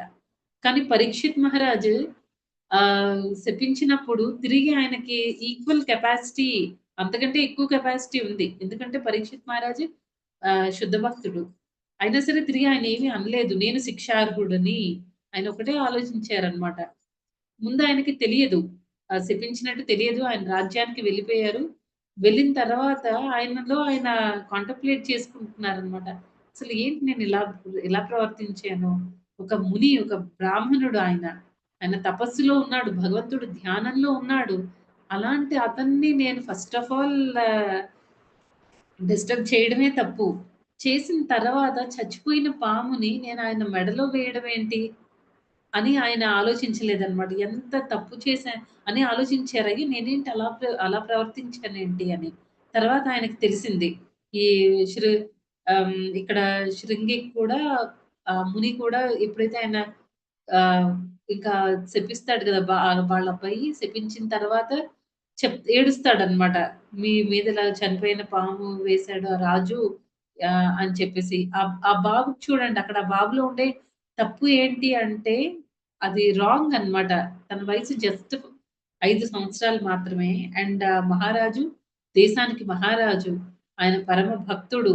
ఇవేమీ ఆలోచించకుండా అరగెన్స్. వెంటనే శపించేసాడన్నమాట. అది ఆ అబ్బాయి చేసిన తప్పు. తర్వాత ఎప్పుడైతే ఆ మునికి తన కుమారుడు చేసిన తప్పు తెలుస్తుందో, అయ్యో! అదేంటి ఆయనెలా ఆలోచిస్తున్నాడు? నేను ఏంటి అంత తప్పు చేశాను? ఒక భక్తుడొచ్చినప్పుడు, భక్తుడికి నేను ప్రయారిటీ ఇవ్వకుండా, భగవంతుడి ధ్యానం చేసుకుంటూ కూర్చున్నానేంటి? ఒకవేళ నేనప్పుడే కళ్ళు తెరిచుంటే రాజుకి కోపమొచ్చుండేది కాదు. నా కుమారుడేమో తనని శపించి ఉండేవాడు కాదు. ఇక్కడ ఒక్కొక్కళ్ళది ఒక్కొక్క అంటే అటు రాజుది కానివ్వండి, లేకపోతే ఈ మునిది ఇద్దరిలో మంచి మంచి క్వాలిటీస్ ఉన్నాయన్నమాట. రాజు ఎలాగా ఆలోచిస్తున్నారు? నేనెందుకు ఆహ్, ఒక మునిని, బ్రాహ్మణుడిని పట్టుకొని నేను చచ్చిపోయిన పాము వేశానా? నేను శిక్షార్హుడని. తర్వాత ఆయన ఎలాంటి కండిషన్స్ పెట్టుకోలేదన్నమాట అక్కడ. పరీక్షిత్ మహారాజు నేను చచ్చిపోయిన పామేశాను కాబట్టి, ఆ మునికి ఎప్పుడైతే శాపం గురించి తెలిసిందో పరీక్షిత్ మహారాజ్‌కి, అప్పుడు ఆయన అదేంటి నేనింత చిన్న తప్పు చేస్తే అంత పెద్ద శాపం ఎందుకిచ్చేసారు? కొంచెం చిన్నదిచ్చి ఉండాల్సింది గదా! నేను చచ్చిపోయిన పామేస్తే ఆయన తీసుకొనొచ్చి నా మెడలో బతికిన పాము వేసి ఉండొచ్చు కదా! అలా ఆలోచించలేదన్నమాట పరీక్షిత్ మహారాజు. నేను శిక్షార్హుడని. అతను వాళ్ళు ఏది నిజంగా నాకిదే కరెక్ట్. ఈ శాపమే నాకు కరెక్ట్ అన్నమాట. నేను చచ్చిపోవాలి. ఇంకా నేను చాలా పెద్ద తప్పు చేశాను అని ఎంత చక్కగా ఎంత మంచి క్వాలిటీ చూడండి. వెంటనే దాన్ని యాక్సెప్ట్ చేసుకున్నారన్నమాట. సరే ప్రిపరేషన్ ఇంకా 7 డేస్ టైమ్ ఉంది. ఆ 7 డేస్ కోసం ప్రిపేర్ చేసుకున్నారు. అది ఆహ్, అది ఒక యాస్పెక్ట్ అన్నమాట. అయితే ఇప్పుడు ఇదే పరీక్షిత్ మహారాజు ఒకసారి ఆహ్, పురుషుడు ఎంటర్ అవుతాడు కదండీ! కలిపురుషుడు ఎంటర్ అయినప్పుడు ఏం చేస్తాడు? ఆవుని తర్వాత ఆహ్, ఎద్దుని కదా! వాళ్ళిద్దరిని కూడా చాలా ఇబ్బంది పెట్టేస్తూ ఉంటాడు కలిపురుషుడు. అప్పుడు ఇదే పరీక్షిత్ మహారాజు ఎంత టాలరెంట్‌గా ఉన్న పరీక్షిత్ మహారాజు ఏం చేస్తారంటే వెంటనే కత్తి తీస్తారనమాట. కత్తి తీసి కలిపురుషుడిని చంపడానికి వెళ్తారు. చూడండి ఎంత వ్యత్యాసం. ఇద్దరూ ఒకటే. ఒక దగ్గర ఎంతో సహనంగా కనిపించిన మనిషి ఇంకొక కేస్‌లో చంపడానికి కూడా రెడీ అయ్యారు. ఎందుకు రెండిట్లో ఉన్న చాలా వ్యత్యాసం ఉంది. ఇక్కడ ఏంటంటే ఈయన వల్ల తప్పు జరిగింది. తప్పు జరిగినప్పుడు ఒప్పుకునే పెద్ద మనసు కూడా ఉండాలి. చాలామంది భౌతికవాదులు డివోటీస్‌లో కూడా అనండి అంటే మరీ సీరియస్ డివోటీస్ కాకుండా కొంచెం భక్తిలో అప్పుడప్పుడే వచ్చేవాళ్ళు కూడా అంత తొందరగా తప్పుని ఒప్పుకోవడానికి అహం అనేది అడ్డొస్తుందన్నమాట. అంత తొందరగా ఒప్పుకోరు. కానీ ఇక్కడ పరీక్షిత్ మహారాజు అయ్యో! ఇంటికి వెళ్లి మళ్ళీ అదే విషయం ఆలోచిస్తూ నేను శిక్షార్హుడని అని అన్నారు. ఎప్పుడైతే శాపం గురించి తెలిసిందో నేనింత తప్పు చేశాను కాబట్టి నాకింతే శిక్ష పడాలి. అసలు ఆ బాబు చాలా రిలవెంట్‌గా ఇచ్చాడు. ఇర్రిలవెంట్‌గా ఇచ్చాడన్నమాట శాపం. ఎందుకు చిన్న తప్పుకి అంత పెద్ద శిక్ష విధించాల్సిన అవసరం లేదు. అంత పెద్ద శాపం ఏమి అవసరం లేదు. కానీ వచ్చినా ఈయన యాక్సెప్ట్ చేయడానికి రెడీగా ఉన్నారు. ఎందుకు? ఆయన వల్ల తప్పు జరిగింది. అదే కలిపురుషుడు టైంలో అక్కడ ఏం జరిగింది? కలిపురుషుడు ఎంటర్ అవుతున్నాడు. దానివల్ల ప్రజలందరికీ ఇబ్బంది. అందరూ భక్తి నుంచి దూరం అయిపోతారు అనే ఉద్దేశంతో అక్కడ ఆయన్ని శిక్షించడానికి ఈయన రెడీ అయ్యారన్నమాట. అది అంటే ఎప్పుడు ఏది చేయాలి? ఎలా చేయాలి? అది నిజంగా సహనంతో ఉండడం అంటే అదన్నమాట. అంతేకాని సహనం అంటే ప్రతి సిట్యుయేషన్‌లో కూడా నేను సహిస్తాను. మన పాము, నారదముని స్టోరీలో తెలుసుకున్నాం కదండీ! ప్రతి సిట్యుయేషన్‌లో భరించడం కాదు. అక్కడే అవసరాన్ని బట్టి ఎలా ఉండాలి? అది తెలుసుకొని ప్రవర్తించడం నిజంగా సహనంతో ఉండడం అన్నమాట. ఇంకా మనకి చిత్రకేతు మహారాజు, శివుడు. వాళ్ళ దానిలో ఏమైందండి? చిత్రకేతు మహారాజు ఏం చేశారు? ఆహ్ ఆయన విద్యాధరుడుగా అయిన తర్వాత అలాగా వెళ్తూ ఉంటారు. వెళ్ళినప్పుడు ఒక దగ్గర శివుడు ఒళ్ళో పార్వతి కూర్చోవడం జరుగుతుంది. అదొక సభ జరుగుతూ ఉంటుందనమాట. సభలో చాలా మంది మునులు ఉంటారు. వెంటనే ఇక్కడ చిత్రకేతు మహారాజు ఉద్దేశ్యం ఏంటంటే ఏదో శివుడిని క్రిటిసైజ్ చేయాలని అంటే విమర్శించాలి అనేది ఆయన మెయిన్ ఉద్దేశ్యం కాదండి. మిగతా వాళ్ళ శివుడు అంత పెద్ద గొప్ప గొప్పవాడు కదా! ఈ భౌతిక ప్రపంచంలో తర్వాత చాలా మందికి ఆయన రోల్ మోడల్‌గా ఉన్న వ్యక్తి. అంత హై పొజిషన్‌లో ఉన్న ఒక పెద్ద మహాభాగవతుడు. అలాంటి శివుడు ఇలాగా అంటే ఈ మునులందరూ అందరూ ఉన్న సభలో భార్యని ఒళ్ళో కూర్చోబెట్టుకుంటే మిగతా వాళ్ళందరూ దాన్ని ఆయన గురించి ఎలా నెగెటివ్‌గా ఆలోచిస్తారో అని చెప్పి ఆలోచించారనమాట. అలా ఆలోచించి దాని గురించి ఆయన ఒక మాట అన్నారు. దానికి పార్వతీదేవికి చాలా కోపం వచ్చేసిందనమాట. పార్వతీదేవికి కోపం వచ్చి "నువ్వు నా భర్తని చూసి నవ్వుతావా హేళనగా" అనేసి వెంటనే ఆవిడ శపించడం జరుగుతుంది. ఓకే. ప్రీవియస్ ఎగ్జాంపుల్‌లో ఏమైందండి? ఎవరినైతే ఈయన హర్ట్ చేసారో ఆహ్, వాళ్ళు బానే ఉన్నారు. ఆ ముని బానే ఉన్నారు. కానీ ముని కొడుకుకి ఆయన ఆ వ్యతిరేకతను తీసుకోలేకపోయారనమాట. ఇక్కడేమైంది అంటే అక్కడ ముని చాలా కరెక్ట్ రైట్ మైండ్ సెట్‌తో ఉన్నారు. ఇక్కడ కూడా అంతే. ఈ ఎగ్జాంపుల్‌లో కూడా ఈ చిత్రకేతు మహారాజు ఎగ్జాంపుల్‌లో కూడా ఈ శివుడిని యాక్చువల్‌గా ఆయన చూసి అలా మాట్లాడారు. కానీ శివుడు దాన్ని యాక్సెప్ట్ చేసుకున్నాడనమాట. కానీ పార్వతీదేవి భరించుకోలేకపోయింది. అంటే భక్తిలో లెవెల్స్ అన్నమాట అవి. ఎవరు అయితే బాగా భక్తిలో హై లెవెల్‌లో ఉంటారో అంటే మనకి ఆ ప్రొవోకింగ్ సిట్యుయేషన్స్ వచ్చినప్పుడు ఇప్పుడు శివుడికి అది ప్రొవోకింగ్ సిట్యుయేషనే. నేనింత పెద్ద భక్తుడిని ఈ చిత్రకేతు మహారాజు ఏంటి నా గురించి ఇలా మాట్లాడుతున్నాడు. నేను నా భార్యని ఒళ్ళో కాకపోతే నెత్తి మీద పెట్టుకొని కూర్చోబెట్టుకుంటారు. ఈయనకెందుకు బాధ? అని అలాగా ఆలోచించలేదన్నమాట శివుడు. ఆ! ఓకే. ఏమైపోయింది? ఓకే. ఏదో ఆయనకలా అనిపిచ్చింది. ఏమైపోయింది ఒక మాట అనుకున్నంత మాత్రాన అసలు ఆయన పట్టించుకోలేదన్నమాట దాని గురించి. తర్వాత మళ్ళీ ఈ కేస్‌లో ఇలాగా అక్కడ ముని విషయంలో ఆ ముని బాధపడిపోతున్నారు. తర్వాత ఈ పరీక్షిత్ మహారాజ్ వెళ్లి, అయ్యో! నేను తప్పు చేశాను వెళ్లి మునికి క్షమాపణ చెప్తాను అని కూడా ఆలోచించలేదు. అక్కడెందుకు పరీక్షిత్ మహారాజ్ ముని దగ్గరికి వెళ్లి క్షమాపణలు ఎందుకు చెప్పలేదంటే, ఒకవేళ క్షమాపణ చెప్పారనుకోండి, ఒక్కొక్కసారి మనం కూడా ఆలోచిస్తాం కదా! అవతల వాళ్ళు మంచి వాళ్ళనుకోండి, మనం వెళ్లి వాళ్ళకి క్షమాపణ చెప్తే వాళ్ళు చాలా ఇబ్బందికరంగా ఫీల్ అవుతారనమాట. అయ్యో! నా వల్ల ఇంత పెద్దది అంటే మనం ఆల్రెడీ వాళ్ళు బాధపడుతున్నారు జరిగిన దానికి. మళ్ళీ వెళ్లి పదే పదే మనం క్షమాపణలు చెప్తూ ఉంటే వాళ్ళనింకా ఏమంటారు ఇంకా ఇబ్బందికర పరిస్థితుల్లో పెట్టిన వాళ్ళం అవుతాము. ఆ ఉద్దేశంతో పరీక్షిత్ మహారాజు సారీ చెప్పలేదు. ఇక్కడ కూడా ఏంటంటే ఈ చిత్రకేతు మహారాజు కూడా శివుడి దగ్గరికి వెళ్లి అయ్యో! శివయ్య నేను నేను తప్పు చేశాను. నా వల్ల చాలా పెద్ద తప్పు జరిగిపోయింది మన్నించు. అలా ఏం అడగలేదన్నమాట. కానీ అక్కడ ఎవరి దగ్గరికి వెళ్లి ఆయన క్షమాపణలు అడిగారు అంటే పార్వతీదేవి దగ్గరికి వెళ్లారు. అది ఏ ఉద్దేశంతో ఇక్కడ ఈయన ఇంటెన్షన్ ఆయనకు తెలుసు. ఈయనేమి శివుడిని కించపరచాలని ఆ ఉద్దేశంతో ఆయన ఏం మాట్లాడలేదు. ఈయన ఉద్దేశ్యం ఏంటంటే వేరే వాళ్ళు శివుడి గురించి ఎలా ఆలోచిస్తారు అనే బాధతో ఆయన అలా మాట్లాడాల్సొచ్చింది. కానీ ఇక్కడ పార్వతీదేవి దగ్గరికి వెళ్లి ఆయన క్షమాపణలు అడిగారనమాట. ఎందుకు పార్వతీదేవి దగ్గరికి క్షమాపణలు అడిగారు అంటే ఇప్పుడు ఆహ్, పార్వతీదేవి నన్ను శపించింది. దానివల్ల నేను పడే బాధ కంటే ఒక తన భర్తని ఎవరైనా అవమానిస్తే ఆ భార్య పడే బాధ ఇంకా ఎక్కువుంటుంది. అంటే నా బాధ కంటే పార్వతీ మాత బాధ ఎక్కువ. అందుకే నేను ఆవిడని క్షమాపణలు అడగాలి అనే ఉద్దేశంతో ఈ చిత్రకేతు మహారాజు పార్వతీదేవి దగ్గరికి వెళ్లి అడిగారనమాట. "నన్ను క్షమించమ్మా. నేను పడే అంటే ఇప్పుడు నువ్వు శపించడం వల్ల నేను పడే ఈ బాధ కంటే నువ్వు అనుభవిస్తున్న క్షోభ చాలా ఎక్కువ." అదనమాట. ఇవన్నీ టాలరెన్స్‌కి ఎగ్జాంపుల్స్ అండి. అలా ఉంటాయన్నమాట వాళ్ళ మైండ్ సెట్, వాళ్ళ ఆలోచన విధానము ఇవన్నీ ఆ రకంగా ఉంటాయన్నమాట. ఆహ్, ఆ తర్వాత ఇంకా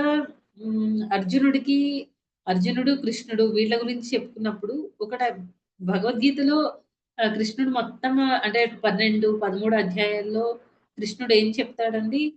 ఇలాంటి క్వాలిటీస్ అన్నీ ఉంటే ఎవరిలో అయితే ఈ క్వాలిటీస్ ఉంటాయో వాళ్ళు నాకు చాలా ప్రియం అని భగవంతుడు చాలా శ్లోకాల్లో చెప్పాడన్నమాట 12వ అధ్యాయంలో. ఇవన్నీ ఒక పక్క చెప్తున్నాడు. ఇంకో పక్క అర్జునుడికి ఏం చెప్తున్నాడంటే "నువ్వు వెళ్లి యుద్ధం చెయ్యి." అదేంటి ఒక పక్క భరించు, ఈ టాలరెన్స్ ఉండాలి, హ్యూమిలిటీ ఉండాలి, తర్వాత మనకి ఫర్‌గివ్‌నెస్ ఉండాలి. అంటే వేరే వాళ్ళని క్షమించే గుణం ఉండాలి, వినయంగా ఉండాలి, సహన శక్తితో ఉండాలి. ఇవన్నీ చెప్తున్నారు. ఇంకో పక్క "నువ్వు వెళ్లి యుద్ధం చెయ్యి" అని చెప్తున్నారు. ఈ 2 కాంట్రోవర్షియల్ కదండీ! 2 అపోజిట్‌గా ఉన్నవన్నమాట. ఎందుకు కృష్ణుడు అలా చెప్తున్నారు అంటే అక్కడ యుద్ధం అనేది అవసరం.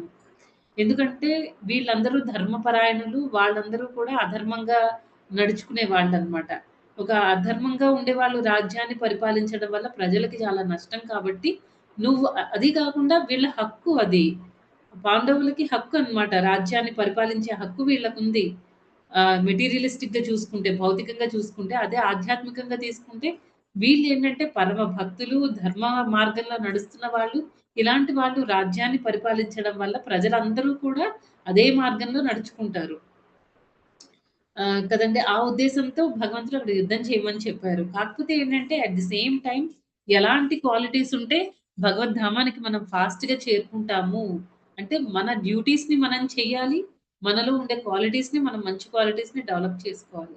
ఏ టైంలో సిట్యుయేషన్‌ని బట్టి, మనుషుల్ని బట్టి మనం మన దాన్ని దాన్ని బట్టి మనం ప్రవర్తిస్తూ ఉండాలనమాట. అన్ని దగ్గరలో మనం టాలరెన్స్ అనుకుంటూ, భరించుకుంటూ వెళ్ళామనుకోండి, యుద్ధం చేయలేదనుకోండి, అర్జునుడు ప్రజలందరి పరిస్థితి ఏంటి? ఒక్క అర్జునుడు లేకపోతే కొంతమంది కౌరవుల గురించి వాళ్ళని సపోర్ట్ చేసే వాళ్ళ గురించి ఆలోచిస్తే కొన్ని కోట్ల మంది ప్రజలు ఇబ్బందులు పాలవుతారనమాట వాళ్ళ వాళ్ళ వల్ల. అందుకని తర్వాత వాళ్ళు ఎంచుకునే మార్గం రాంగ్. అందుకని యుద్ధం చేయడం అనేది జరిగిందనమాట. ఇంకా తర్వాత అయితే మనకి మెటీరియల్ ప్లేన్‌లోనే కాదు. అంటే ఈ ఈ భౌతిక పరంగానే కాదు, ఇంకా మనకి ఆధ్యాత్మికంగా కూడా చాలా ఛాలెంజెస్ వస్తూ ఉంటాయన్నమాట. వాటిని కూడా భగవంతుడు ఏం చెప్తున్నారండి? టాలరేట్ చేయాలి అని చెప్తున్నారు. దానికి మనం ఒక స్టోరీ చెప్పుకుందామండి.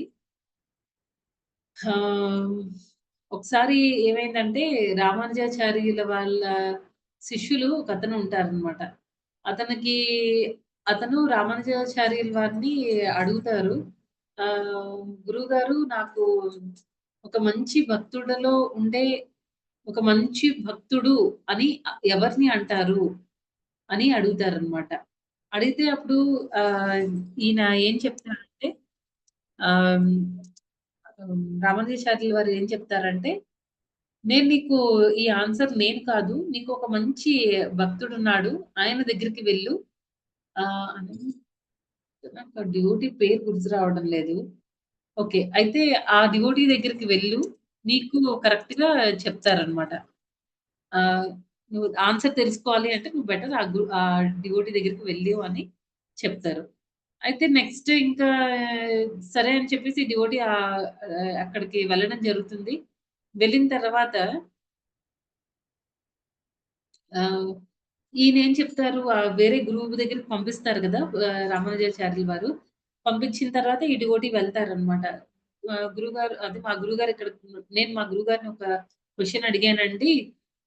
అదేంటి అంటే ఎలాగా మనం ఎవరిని మంచి భక్తులు అని మనం ఎలా చెప్తాము అని అడిగితే మా గురువుగారేమో మీ దగ్గరికి వెళ్లి ఆన్సర్ అడగమన్నారు అంటే, "ఆ! సరే చెప్తాను కానీ నువ్వు ఓ పని చెయ్యి.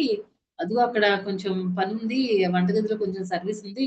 నువ్వెళ్లి చెయ్యి" అని చెప్తారనమాట. ఇంకది మొదలు ఇంకా ఆయన గురువు దగ్గరే ఉంటారు. ఆహ్, ఆ గురువు ఎన్నో పనులు సేవలవి చెప్తూ ఉంటారు. క్లీనింగ్ చేయడము, ఆహ్, అదే వెసల్ క్లీనింగ్ గిన్నెలవి కడగడము, తర్వాత బట్టలు ఉతకడము, ఆశ్రమాన్ని క్లీన్ చేయడము, వంట చేయడము, వంటకు కావాల్సిన సరుకులు తీసుకొని రావడము, తర్వాత కర్ర పుల్లలు అవి అన్నీ అన్నమాట. సమస్తం చేస్తూ ఉంటాడు. ఎప్పుడు మళ్ళీ అలాగా నెల, 2 నెలలు, 3 నెలలు అలా ఒక 6 నెలలు గడిచిపోతాయన్నమాట. 6 నెలలు గడిచిపోయిన తర్వాత కూడా ఆ గురువు ఏమి మాట్లాడరు. ఆ క్వెషన్ గురించి మళ్ళీ ఏమి మాట్లాడలేదు. ఈయన కూడా మళ్ళీ మళ్ళీ అదే క్వెషన్ ఏమి అడగలేదన్నమాట. ఊరుకుంటారు. తర్వాత ఇంకా ఆహ్, కొన్ని రోజులు పోతుంది. పోయిన తర్వాత ఈ గురువు ఏం చేస్తారంటే ఈయన తిరుపతిలో ఉంటారు. నాకు తెలిసి అనంత ఆళ్వార్ అనుకుంటా. అయితే ఈయన ఏమంటారంటే నేనొక పెద్ద ఫీస్ట్ ఇద్దామనుకుంటున్నాను. అంటే ఒక పెద్ద విందు నేను ఇద్దామనుకుంటున్నాను. అందరిని భక్తులందరిని పిలుస్తాను. అందరికి నువ్వు కుకింగ్ అవి చేయాలి అని చెప్తారనమాట. శిష్యులందరూ కలిసి చాలా ఎన్నో వెరైటీస్ తయారు చేస్తారనమాట. తయారు చేసి పెద్ద విందు స్టార్ట్ చేస్తారు. అయితే మంచి మంచి వెరైటీస్ అన్నీ ఉంటాయి.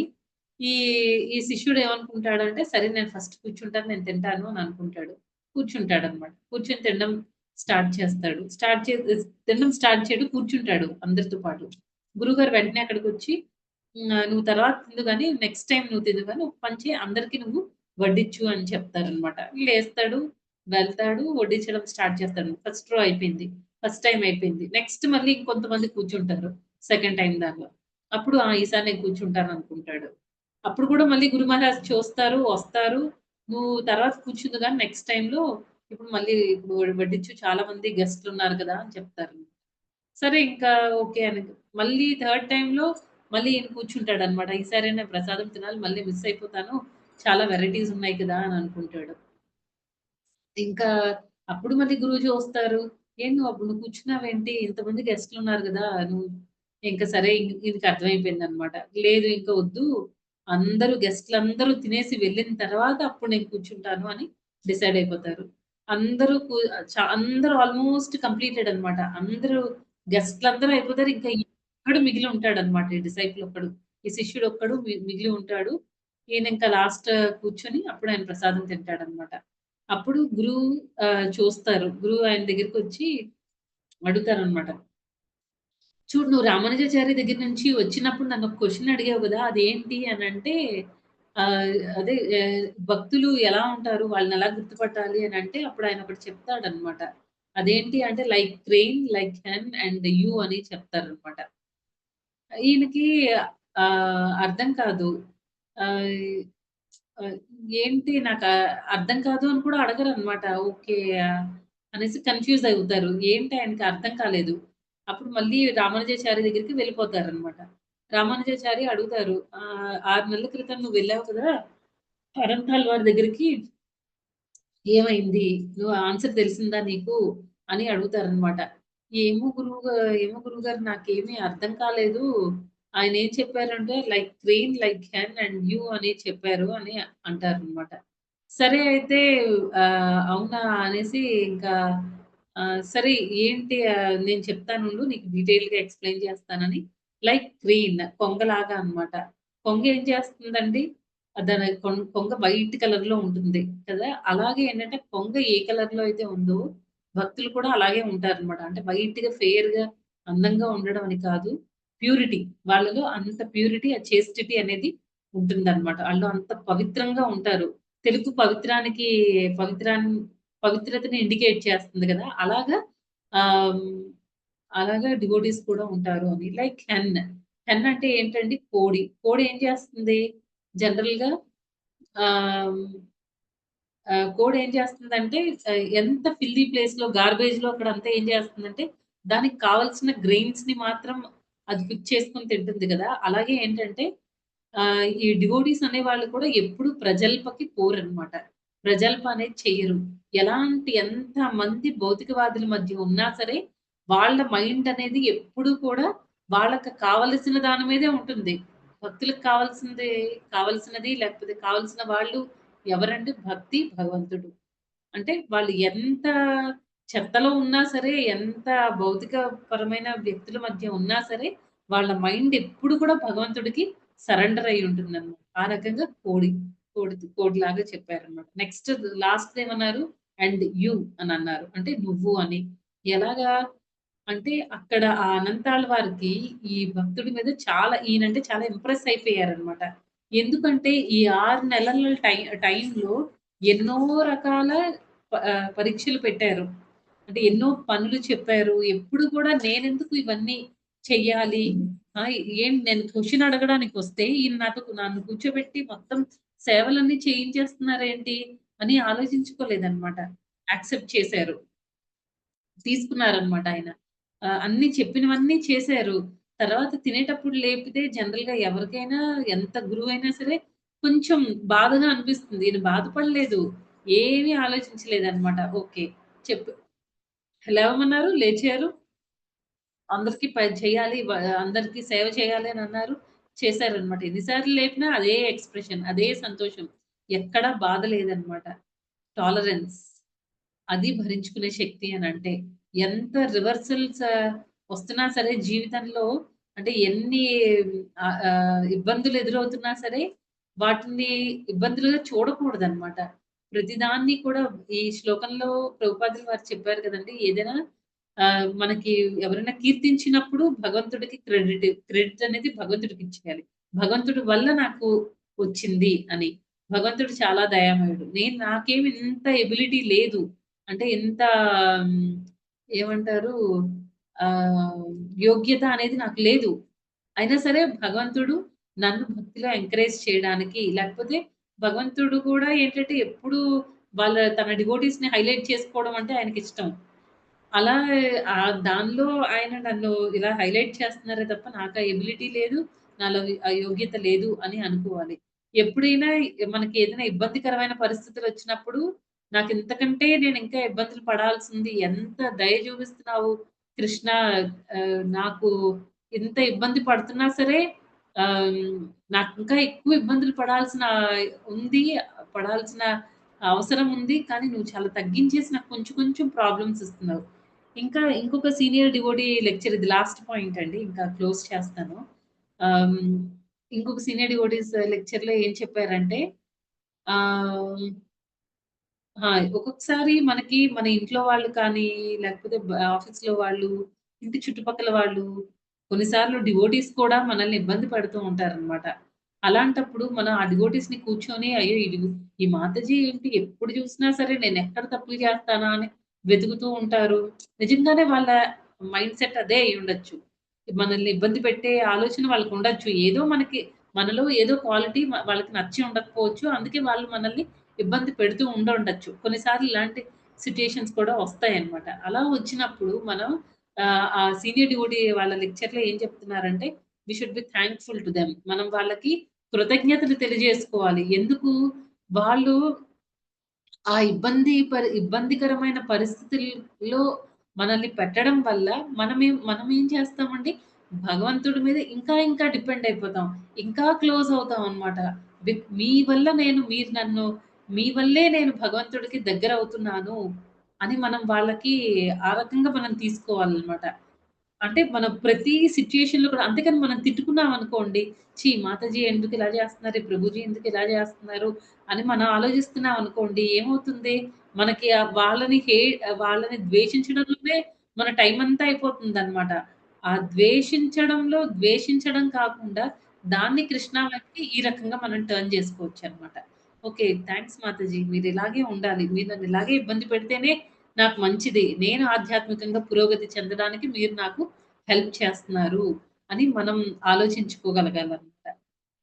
ఈ రకంగా చూసుకుంటే మనకి పాజిటివ్ వచ్చినా కృష్ణాయే, నెగెటివ్ జరుగుతున్నా కృష్ణాయే, మంచి జరిగినా, చెడు జరిగినా, బాధ కలిగినా, దుఃఖం కలిగినా ప్రతీదీ కృష్ణుడే అంటున్నాం అనుకోండి.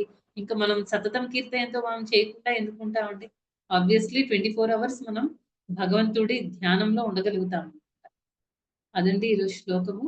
హరే కృష్ణ. మాతాజీస్ అండ్ ప్రభుజీస్. ఎవరికైనా ఏమైనా ప్రశ్నలుంటే అడగండి. చాలా బాగుంది. హరే హరే కృష్ణ కృష్ణ మాతాజీ. మాతాజీ. హరే ధన్యవాదాలండి. కృష్ణ మాతాజీ. ప్రణామాలు. హరే కృష్ణ నిజంగా అండి. నిజంగా మాతాజీ శుద్ధ భక్తులు ఎవరికి వాళ్ళు తమలో తప్పులు చేసుకుంటుంటారు. నాదే పొరపాటు ఏంటిది, నాదే పొరపాటని. అలా పరీక్ష మహారాజు గాని, శృంగి గాని ఎవరికి వాళ్ళు నాలో మిస్టేక్ ఉంది కాబట్టి అలా జరిగింది. అంతేగాని ఎదుటి వాళ్ళలో తప్పు చూడట్లేదు. అది మాత్రమే శుద్ధ భక్తులు మాత్రమే సాధ్యమవుతుంది మాతాజీ. మీరు అన్నట్టుగా వాళ్ళు ఏదైనా కూడా మంచినైనా, చెడునైనా, కష్టాన్నైనా, సుఖాన్నైనా సమానంగా స్వీకరిస్తారనేది అసలు ఈ రోజు ఎంత మంచి మంచి ఎగ్జాంపుల్స్ చెప్పారు మాతాజీ. మాతాజీ ఇంకోటి చెప్పారు కదా, అహంకారం గనక వ్యక్తిలో ఉంటే వాళ్ళు ఖచ్చితంగా పతనం అవుతారు. సో భక్తులు అహంకారాన్ని ప్రదర్శించరు. ఒకవేళ ప్రదర్శించినా దానికి వెంటనే గురు మహారాజు వాళ్ళకి వెంటనే దానికి సమాధానాన్ని ఇస్తారనేది కూడా చాలా అద్భుతంగా ఉంది మాతాజీ. ఇంకా అసలు మనల్ని కష్టపెట్టే వాళ్ళని చూస్తే మీరు అన్నట్టుగా మనకి ఎవరైతే కష్టాన్ని కలిగిస్తుంటారో అప్పుడు మనం ఇంకా భక్తుడికి దగ్గర అవుతుంటాం. అబ్బా నాకు ఎందుకు వచ్చాయి స్వామి ఈ కష్టాలని ఇంకా దగ్గరికి వెళ్ళే ప్రయత్నం చేస్తాం మాతాజీ. అసలు శుద్ధ భక్తులు అంటే ఎలా ఉండాలో మంచి మంచి ఎగ్జాంపుల్స్ తో చాలా బాగా చెప్పారు మాతాజీ. ధన్యవాదాలు మాతాజీ. హరే కృష్ణ. హరే కృష్ణ మాతాజీ. థ్యాంక్ యూ మాతాజీ. గురు మహారాజ్ కి జై. జై బాద్ కి జై. జై. కల్పతరుభ్యశ్చ కృపా సింధుభ్యైవ వైష్ణవేభ్యో నమో నమః. హరే కృష్ణ హరే కృష్ణ కృష్ణ కృష్ణ హరే హరే హరే రామ హరే రామ హరే కృష్ణ మాతాజీ. ధన్యవాద ప్రణామం. శ్రీనివాసరావు ప్రభుజీ వాళ్ళ వైఫ్ రాత్రి చనిపోయారంట మాతాజీ. ప్రేయర్ చేయించమన్నారు. మాతాజీ మన క్లాస్ డివోటీ వాళ్ళ మిస్సెస్ మాతాజీ. అందరం ప్రార్థిద్దామండి. మాతాజీ నెక్స్ట్ జన్మ అనేది మంచిది రావాలని బాగా భక్తిలో మాతాజీ ముందుకెళ్ళేటట్టు మనందరం ప్రార్థిద్దాం. హరే కృష్ణ హరే కృష్ణ కృష్ణ కృష్ణ హరే హరే హరే రామ రామ రామ హరే హరే హరే హరే రామ రామ రామ హరే హరే కృష్ణ హరే కృష్ణ కృష్ణ హరే రామ రామ రామ హరే హరే కృష్ణ హరే హరే హరే హరే హరే రామ హరే రామ రామ